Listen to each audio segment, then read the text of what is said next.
No. Hello. Welcome to Down the Rabbit Hole. We are on episode 202. I was just going through TikTok, didn't even realize it because my laptop's been acting weird. Sometimes when it hits record, it'd be like, there was an error, yada yada yada, so you had to wait a couple of times.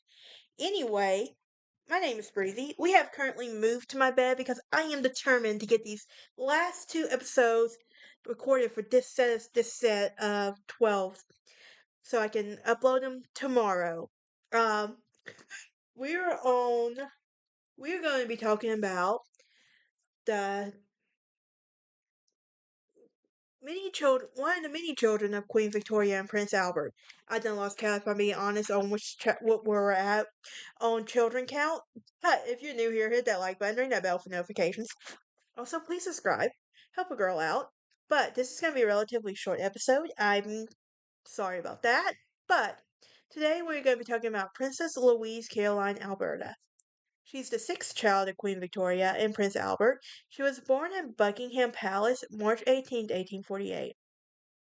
She was known to be a curious and clever girl, with Lady Augustus Bruce, one of Queen Victoria's, calling her the delicious baby, and a delight and beautiful creature, and Louise was a fascinating woman ahead of her time in many ways. Um, she had artistic tendencies and was perhaps the result of her parents' keen interest in their own practice of art, a pursuit that they strongly encouraged in their children. Along with her siblings, she had lessons in drawing and watercolor painting. Um, from the artist Edward Henry Colbert, and as she grew up, her skills were later developed, and she received private tuition from sculptor Mary Thorncraft, and later attended a National Art Training Center.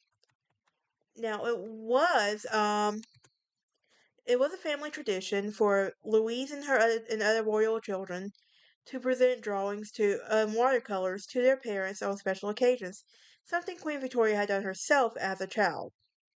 Victoria and Albert were clearly proud of their children's artistic efforts and developments, as many of their works mounted in albums for keepsakes and ensured their preservation. Now, many of Louise's sketches and watercolors from throughout the house of Windsor Castle in the printed room designed by her father. Louise will live a long and full life, attending the National Art Training Center and becoming one of the first members of the royal family to publicly practice as an artist. And she created a full-size statue of her mom, Queen Victoria, outside Kensington Palace.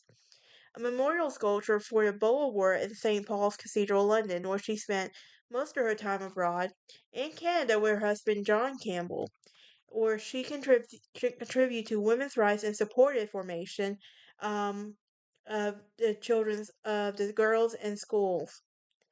Now, let's talk about her children there for a second. Well, her descendants, more or less.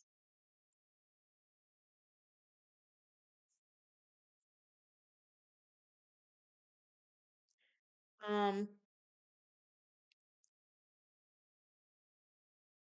Princess Louise has no living descendants today, but her son Prince Leopold died unmarried, and her daughter Prince Dorothea married but had no children of her own. And while Dorothea adopted two distant cousins, these adopted children were not direct descendants.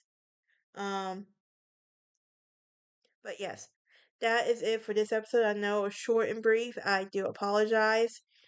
Y'all have a great day, and I will see y'all next time.